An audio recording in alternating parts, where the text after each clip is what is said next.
Jelajahi cara baru mendapatkan informasi. Download Metro TV Extend sekarang. Pada prinsipnya bahwa reward dan punishment yang diterapkan terhadap segenap prajurit TNI bagi beliau sangat konsisten dan jelas. Kemudian yang kedua adalah berkaitan dengan pelanggaran hukum. Penegakan hukum harus ditegakkan, namun jangan sampai melanggar hukum. Apalagi pelanggaran hukum ini dilakukan oleh penegak hukum. Kalau kita ketahui kemarin bahwa OTT yang terjadi atas nama Letkol ABC, kita ketahui alurnya adalah melakukan profiling dulu, kemudian pengutitan hingga penangkapan. Prosedur ini mestinya cukup panjang, dan dari pihak KPK sudah tahu bahwa ini adalah oknum TNI. Namun lebih detailnya seperti apa kejadiannya nanti dan Puspom TNI akan menjelaskan. Silakan. Baik, terima kasih. Selamat siang untuk rekan-rekan wartawan. Jadi seperti apa yang disampaikan Kapus Pen tadi, izinkan saya untuk menjelaskan kronologis kejadian yang kami terima. Jadi terus terang OTT ini kami terima dari berita media. Jadi setelah mendapat berita tersebut, kami mengirim tim untuk melaporkan ke KPK. Di sana berkoordinasi untuk yang tertangkap tangan dalam hal ini Letkol ABC sudah berada di sana. Kita dari tim Puspom TNI dengan KPK kita rapat gelar perkara, yang pada saat gelar perkara tersebut akan diputuskan bahwa seluruhnya yang terkait pada saat OTT tersebut akan ditetapkan sebagai tersangka karena berdasarkan alat bukti yang sudah cukup. Dari tim kami terus terang keberatan kalau itu ditetapkan sebagai tersangka, khususnya untuk yang militer, karena kami punya ketentuan sendiri, punya aturan sendiri. Namun pada saat press conference ternyata statement itu keluar bahwa Letkol ABC maupun Kapasarnas Mars JHA ditetapkan sebagai tersangka. Nah, di sini mulai bergulir untuk polemik di media, yang pada intinya kami, apa yang disampaikan Panglima, sebagai TNI harus mengikuti ketentuan hukum dan taat kepada hukum. Itu tidak bisa ditawar. Dan bisa kita lihat siapapun personel TNI yang bermasalah, selalu ada punishment-nya tadi kalau Kapus menyampaikan. Setelah kejadian tersebut, setelah hasil pemeriksaan 1 kali 24 jam sesuai dengan ketentuan, Letkol ABC baru diserahkan kepada kami dengan status oleh KPK sebagai tahanan. Tapi terus terang banyak juga teman-teman media yang menanyakan ini kenapa yang Letkol ABC sudah ditahan, yang Basarnasnya belum dilaksanakan penahanan. Terus terang saat itu kami sampaikan, kami belum melaksanakan proses hukum sama sekali. Karena dasar kami melaksanakan proses hukum adalah laporan polisi. Dan saat itu dari rekan-rekan KPK yang melakukan penangkapan belum membuat laporan kepada kami selaku penyidik di lingkungan militer. Jadi status Letkol ABC yang saat itu diserahkan hanya sekedar titipan. Dan seharusnya penyerahan yang bersangkutan ini diikuti dengan barang bukti yang ada pada saat OTT tersebut. Karena barang bukti uang yang ada ditangkap dari atau diambil dari Letkol ABC ini. Siang ini tadi sekitar pukul 10.30 kami baru menerima laporan resmi, ada laporan polisi dari pihak KPK. Disitulah kami baru bisa bergerak melaksanakan proses hukum terhadap 2 personel TNI yang nantinya setelah kita dalami kembali, tentunya dengan bukti-bukti yang cukup akan kita tingkatkan menjadi atau masuk kepada proses penyidikan dan kita tetapkan sebagai tersangka. Tetapi mekanisme penetapan sebagai tersangka ini adalah kewenangan TNI sebagai undang-undang yang berlaku. Jadi pada intinya kita saling menghormati, kita punya aturan masing-masing, TNI punya aturan dari pihak KPK, itu hukum umum punya aturan juga. Kami aparat TNI tidak bisa menetapkan orang sipil sebagai tersangka. Begitu juga harapan kami pihak KPK juga demikian. Jadi biarkan, mari kita sama-sama bersinergi untuk pemberantasan korupsi. Dan TNI sangat mendukung pemberantasan korupsi. Jadi jangan beranggapan kalau diserahkan ke TNI akan diamankan. Tidak. Silakan, kita akan melaksanakan penyidikan secara terbuka, rekan-rekan media bisa monitor. Akan aneh kalau yang pihak sipil diproses hukum, kejadian yang sama, yang pihak militer dibebaskan. Silakan nanti dipantau. Jadi kita akan menegakkan aturan hukum sebagaimana mestinya. Demikian yang bisa saya sampaikan. Terima kasih. Terima kasih. Dan Puspom TNI, poinnya jelas bahwa tegakkan hukum, tapi jangan dilanggar. Seperti apa hukum-hukum yang dilanggar, mungkin dari Kabinkum akan menyampaikan. Ya. Rekan-rekan wartawan, sebagaimana Anda ketahui bersama bahwa di Indonesia itu mengenal 4 lingkungan peradilan, yaitu peradilan umum, peradilan militer, peradilan agama, dan peradilan tata usaha negara. Untuk militer itu kemudian ditindaklanjuti dengan Undang-Undang Nomor 31 tahun 97 tentang peradilan militer. Oleh karena itu, untuk setiap tindak pidana yang dilakukan oleh militer, prajurit aktif itu tunduk kepada Undang-Undang 31 tahun 1997. Selain itu juga tunduk kepada Kitab Undang-Undang Hukum Acara Pidana, Undang-Undang Nomor 8 tahun 81. Jadi pada intinya tidak ada prajurit TNI yang kebal hukum. Semua tunduk kepada aturan hukum. Di dalam Undang-Undang Peradilan Militer itu diatur mengenai masalah penyelidikan, penyidikan, penuntutan, proses persidangan, dan juga pelaksanaan eksekusi. Semua sudah ada di sana. Oleh karena itu, di sana juga dengan tegas ditetapkan bahwa bagaimana itu penyelidikan, bagaimana itu penangkapan, bagaimana itu penahanan. Khusus untuk penahanan, yang bisa melakukan penahanan itu ada 3. Yang pertama adalah Ankum, atasan yang berhak menghukum. Yang kedua adalah polisi militer. Kemudian yang ketiga adalah auditor militer. Jadi selain 3 ini itu tidak punya kewenangan untuk melakukan penangkapan dan penahanan. Selanjutnya akan diproses oleh Puspom TNI, Puspom dalam hal ini sebagai penyidik, dan kemudian dilimpahkan ke jaksa militer yang dikenal dengan auditor militer. Selanjutnya melalui persidangan, dan Anda tahu semua persidangan di peradilan militer itu sudah langsung di bawah teknis judisialnya Mahkamah Agung.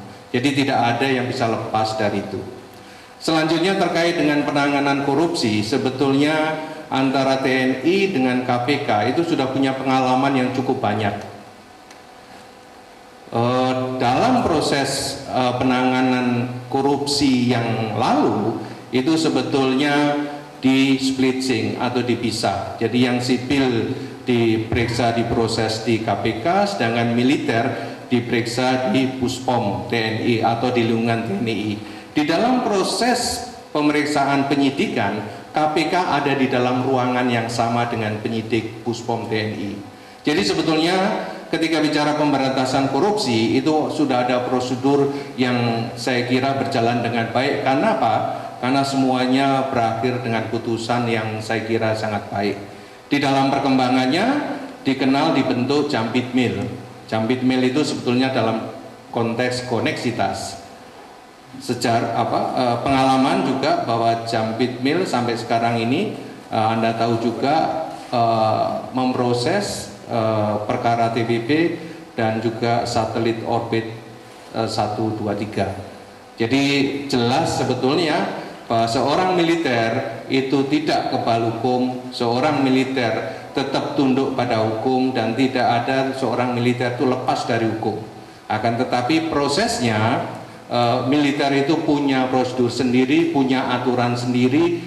Yakinlah bahwa tidak akan ada immunity terkait dengan pelaku tindak pidana yang dilakukan oleh militer. Saya kira demikian, Kapus Ben. Terima kasih Kapobinkum TNI. Silakan Jampit Mil atau gitu. Baik, terima kasih rekan-rekan wartawan. Mohon izin. Atasan. Saya Jampit Mil, saya Maijen Indrajit. Jadi kami ada di sini sebenarnya untuk memastikan bahwa tindak pidana ini adalah tindak pidana yang dilakukan oleh orang sipil dan militer. Dan itu sebenarnya sudah diatur dalam undang-undang, yaitu di pasal 89 Undang-Undang 81 Undang-Undang Nomor 8 Tahun 81 tentang Kitab Undang-Undang Hukum Pidana. Jadi landasan dasar hukum dari Jampit Mil ini adalah koneksitas. Jadi dikatakan koneksitas karena ada koneksi, ada perbarengan tindak pidana dilakukan oleh orang sipil dan militer. Nah, kami ini dilahirkan dari undang-undang, ini yang ditangani oleh Jampit Mil. Selama ini seperti tadi disampaikan oleh Kababinkum, Jampit Mil sudah melaksanakan proses hukum terhadap tindak pidana yang dilakukan oleh orang sipil dan militer, yaitu perkara TWP dan masalah satelit Artemis. Ini kami memastikan bahwa karena ini tindak pidana ini dilakukan oleh bersama-sama orang sipil dan militer, seyogianya bisa ditangani oleh Jampit Mil. Ini kenapa? Supaya lebih memudahkan. Jadi nanti kalau orang sipil seperti tadi sudah disampaikan oleh dan Puspom TNI tentang kesulitan tentang pemeriksaan tadi yang sudah diserahkan tapi ternyata barang bukti nggak diserahkan, sehingga nanti akan kesulitan juga melakukan pemeriksaan, melakukan penyidikan. Nah, kalau ini jadi satu dilaksanakan oleh tim penyidik dari KPK maupun penyidik dari militer yang ada di dalam organisasi Jampit Mil. Jadi Jampit Mil ini menjadi bagian atau organisasi baru yang ada di Kejaksaan Agung. Nah, seyogianya saran kami bisa ditangani oleh Jampit Mil supaya nanti dalam proses-proses ini tidak ada kesulitan. Tentu saja bisa kita prediksi akan ada disparitas nanti dalam hal hukuman karena proses-proses ini kan berbeda gitu. Itu saja yang bisa kami sampaikan. Sekali lagi terima kasih. Terima kasih Jampit Mil. Rekan-rekan media, tadi seperti saya sampaikan di awal bahwa ketika Panglima TNI melaksanakan rapat terbatas, seperti yang kita tahu bahwa sebelah saya ini adalah Dan Puspom TNI, Kababinkum, Jampit Mil, Orjen. Kemudian di belakang ini ada dan di Puspom AU, Puspom AD dan Puspom MAL. Jadi kami lengkap semua untuk tegas jadi menyampaikan bahwa tegakkan hukum, tapi penegak hukum jangan sampai melanggar hukum. Setelah kegiatan ini, setelah konferensi pers, kami berencana akan ke KPK untuk melaksanakan koordinasi. Silakan Bapak. Silakan. Mike.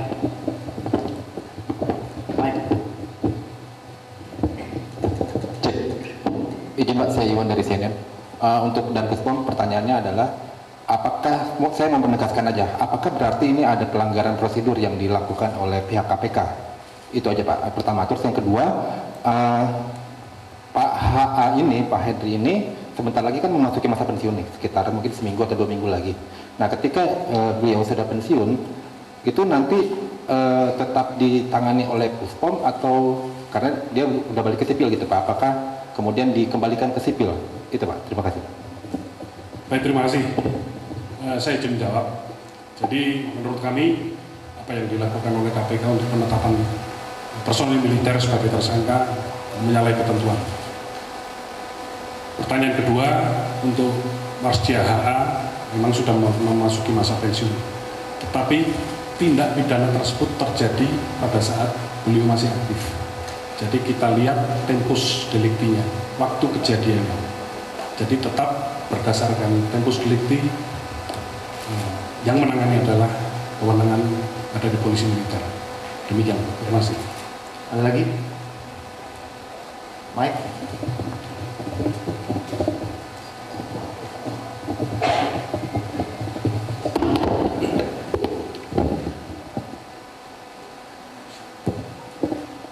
Izin Bapak Gita Irawan Pak dari tribunnews.com mau tanya Pak, ada kemarin beredar kabar juga kalau kemarin pas dia HA ini sempat menemui dan Puspom juga Pak, apa betul kabar tersebut dan kemudian apa yang dibahas gitu Pak dalam pertemuan tersebut.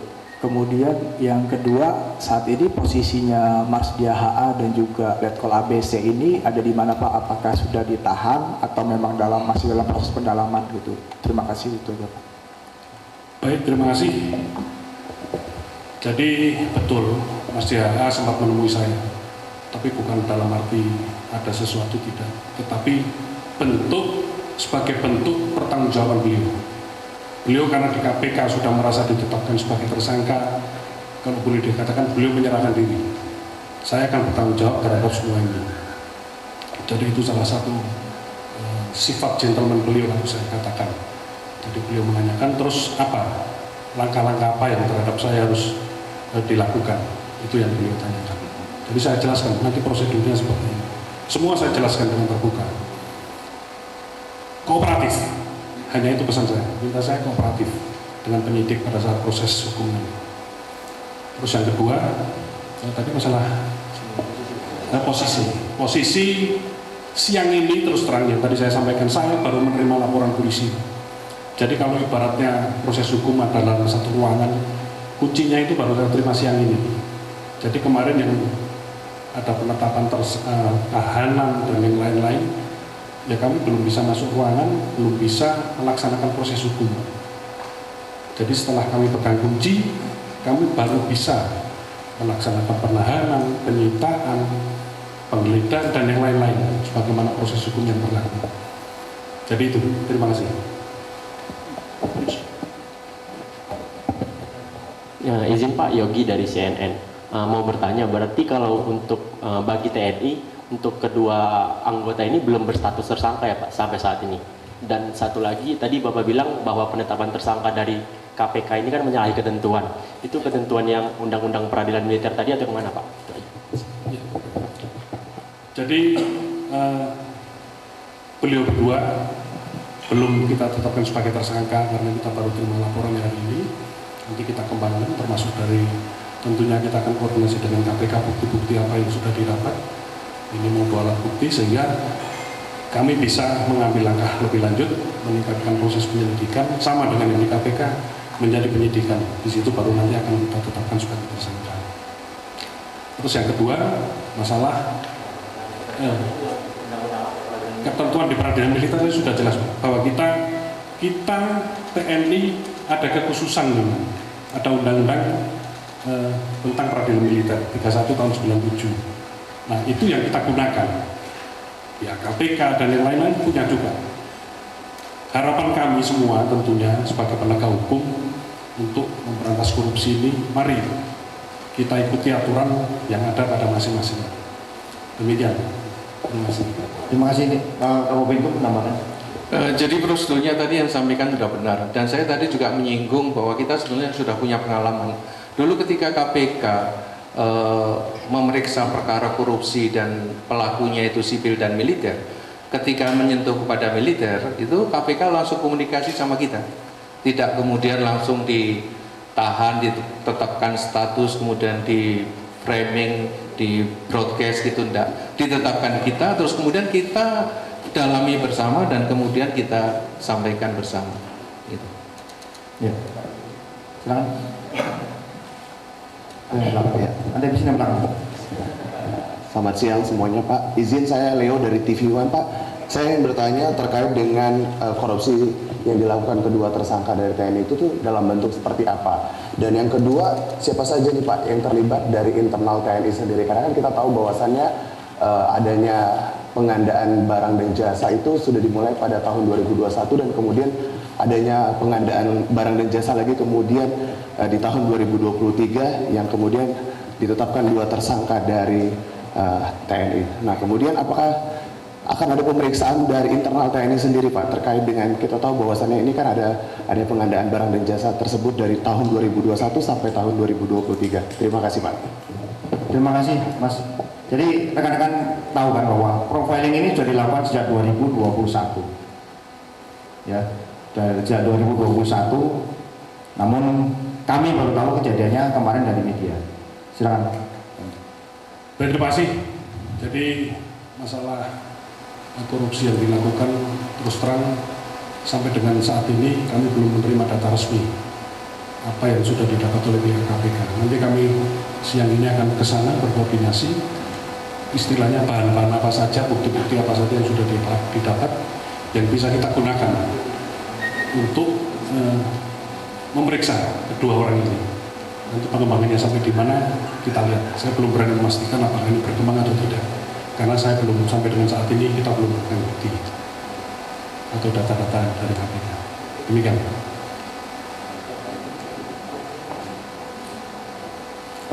Tersangkanya, tanda kutip tersangka, sudah diserahkan, tapi barang bukti masih ada di KPK.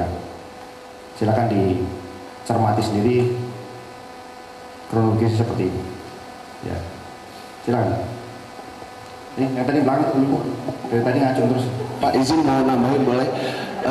Ini untuk penekanan saja. Kenapa kan sudah ada barang bukti yang memang ditahan pada saat KPK melakukan tangkap tangan seperti itu senilai 999,7 juta dan kemudian itu ditangkap langsung di dalam mobil tersangka yang merupakan anggota TNI. Nah kemudian kenapa barang bukti tersebut sampai saat ini belum diterima oleh Puspen TNI seperti itu Pak? Untuk memperjelas saja alasannya seperti apa? Ya. Mungkin lebih tepat ditanyakan ke sana karena kita hanya menerima penyerahan 2 orang ini. Jadi silakan nanti mungkin ditanyakan ke teman-teman kita di KPK kenapa itu tidak diberikan. Terus, atau nanti didiskusikan di teman-teman kenapa kok seperti itu. Nih, yang tadi. Ini nggak mau pulang ya? Ya Pak, perkenalkan saya Bahtiar dari Merdeka.com. Ingin bertanya Pak, berarti kalau dari penjelasan Bapak-Bapak di depan, militer itu akan melakukan penyelidikan dan penyidikan ulang gitu ya Pak ya? Yang saya tangkap seperti itu. Dan di sini kedepannya ini kan di sini juga ada Jampit Mil. Berarti kasus yang dari di KPK itu akan diambil ke Kejagung kah? Atau nanti ditangani oleh auditor di militer kah? Itu yang pertama Pak. Dan yang kedua, ya kita tahu, kalau ini saya pengen minta tanggapan aja sih Pak dan pandangan dari Bapak-Bapak bahwa kita tahu kalau OTT itu kan cepat gitu ya Pak ya, cepat tangkapnya langsung cepat gitu ya. Dan mungkin kalau ada pandangan yang kalau koordinasi dulu ntar keburu kabur itunya orangnya gitu ya. Nah itu bagaimana Pak pandangan dari Bapak-Bapak kalau karena kedua anggota TNI ini kan tertangkap dalam proses OTT gitu ya Pak ya. Satu-satu Pak. Ya, ini OTT itu kan prosesnya panjang. Tidak semena-mena ketemu di jalan langsung ditangkap.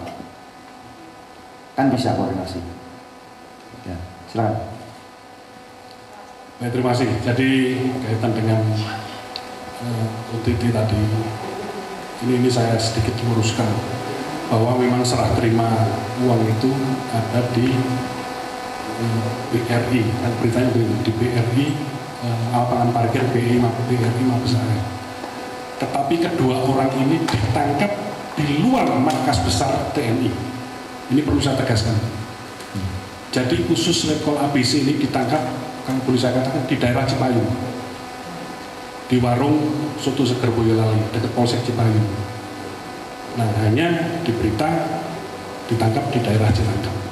Nah ini yang seolah-olah ini ditangkapnya di lingkungan Mabes TNI. Berikutnya soal koordinasi, apalagi pelaksanaan di sini. Kalau itu koordinasi baik dengan kita, tadi saya sampaikan. Kalau takut bocor, udah nggak usah ngasih awalnya. Kasih tahu Pak, jam sekian standby, nanti kami jemput, kami mau nangkap TNI. Udah kita ikut Pak. Kita nggak akan tanya di mana masalah apa ya, kita akan ikut. Ini kan dekat sekali Pak di Mabes AN. Mungkin nggak usah ditangkap di luar, cukup di parkiran kita tangkap. Kita yang menangkap, mereka menangkap. Saya kira demikian. Ya, ada lagi? Dari Metro. Selamat siang Bapak-Bapak, saya Sarah dari Metro TV. Sebenarnya mau menegaskan aja, jadi kapan ini dari Kabasarnas maupun dari Letkol ABC akan ditangkap oleh polisi militer TNI? Terima kasih. Terima kasih. Kalau kapannya mungkin dalam waktu secepatnya setelah kelengkapan administrasi untuk proses penyidikan sudah kita lengkapi. Jadi kita tidak usah khawatir rekan-rekan bahwa ini akan kita olor-olor supaya tetap dengan bukti-bukti yang ada. Hanya tadi kita perlu kelengkapan alat buktinya dari KPK. Saya kira sudah cukup, dan kita misalkan melakukan penyelidikan sebagai prosedur sebelum ke penyidikan itu saya kira tidak perlu terlalu lama, karena apa yang sudah dilakukan KPK tentunya sama dengan apa yang kita perlukan nanti. Dan demikian. Ya, Mbak dari Mabes TNI, Mbak. Itu loh, Mabes TNI. Oke Pak, saya Rizka dari Kompas TV, selamat sore. Kalau misalkan tadi kita berbicara soal proses penangkapan dan penetapan tersangka gitu kan dari militer, ini juga punya cara sendiri, dari KPK punya cara sendiri. Nah saya ingin bertanya terkait dengan nanti jalur ataupun proses selama berjalannya proses hukum gitu ya Pak ya.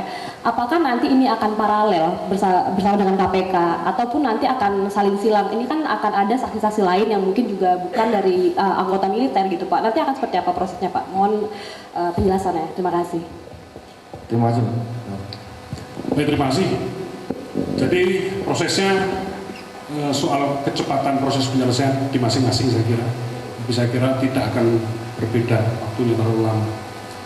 Dan mekanismenya sama, mulai proses penyidikan oleh KPK, masuk ke penuntutan kalau kita oleh auditor, mereka oleh jaksa KPK, terus sampai ke proses persidangan yang berujung nanti kalau sampai kasasi ada di satu tempat juga di Mahkamah Agung. Tetapi terkait dengan mekanismenya sama Mbak. Untuk tersangka militer kita memerlukan saksi dari yang sipil yang ada di KPK. Begitu juga tersangka sipil yang ada di KPK, saksinya adalah dari militer. Jadi nanti untuk Marsdia RA maupun Letkol ABC akan diperiksa juga oleh KPK sebagai saksi. Nah soal mekanisme pemeriksaannya di mana itu teknis. Terima kasih. Ada lagi? Mas, terakhir ya? Karena kami akan segera menuju ke KPK lain.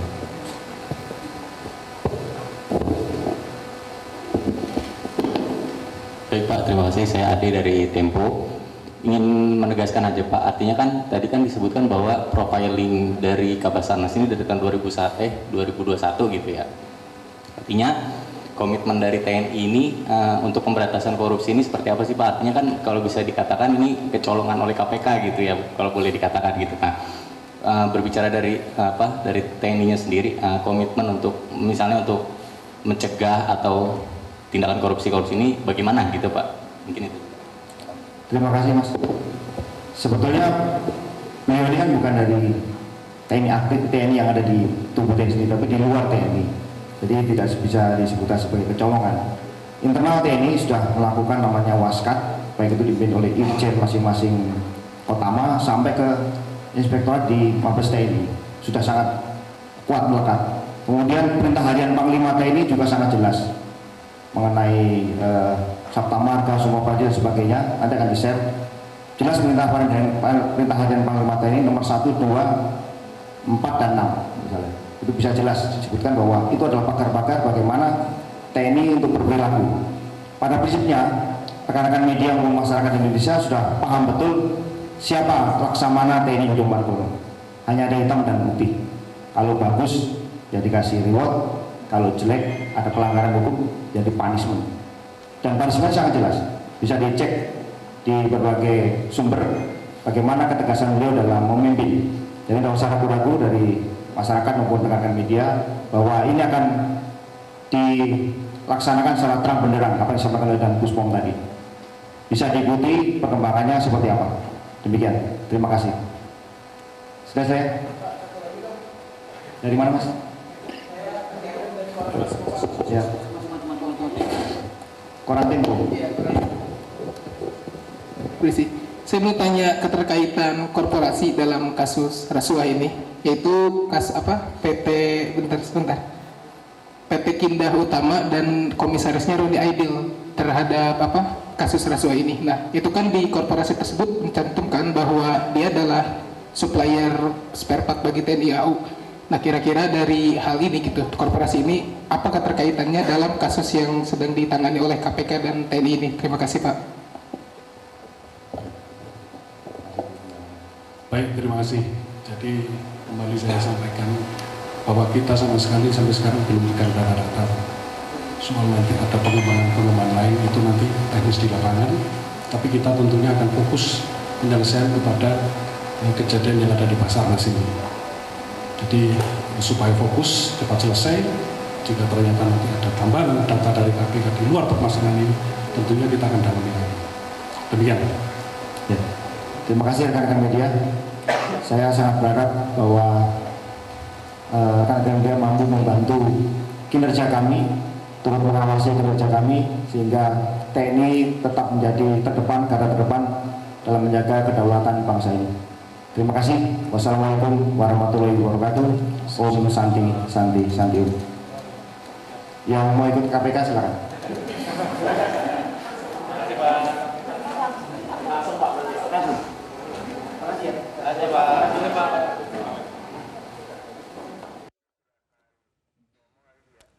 Pemirsa, baru saja dari Puspom TNI memberikan penjelasan dan juga sikap terhadap dugaan korupsi Kepala Basarnas, bahwa penyampaiannya Komandan Pusat Polisi Militer ini merasa kecewa KPK tidak berkoordinasi sewaktu menetapkan Kepala Basarnas Marsikal Madya Henry Alfiandi dan juga Letkol Afri Budi Cahyanto sebagai tersangka kasus pengadaan barang dan jasa di Basarnas. Tadi di depan media dari pihak Puspom ini juga menjelaskan bahwa adanya sikap seperti ini dari TNI, ini bukan berarti bahwa anggota TNI kebal hukum.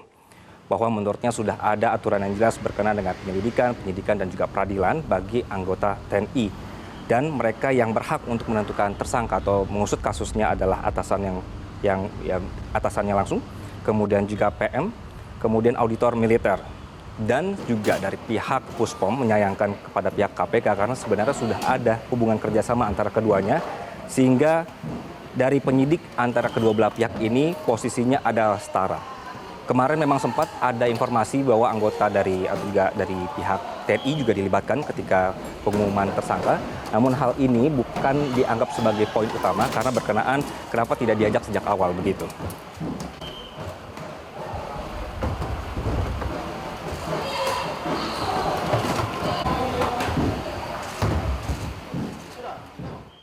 Pemirsa, demikian Breaking News Metro TV. Sesaat lagi akan hadir Newsline, tetaplah bersama kami.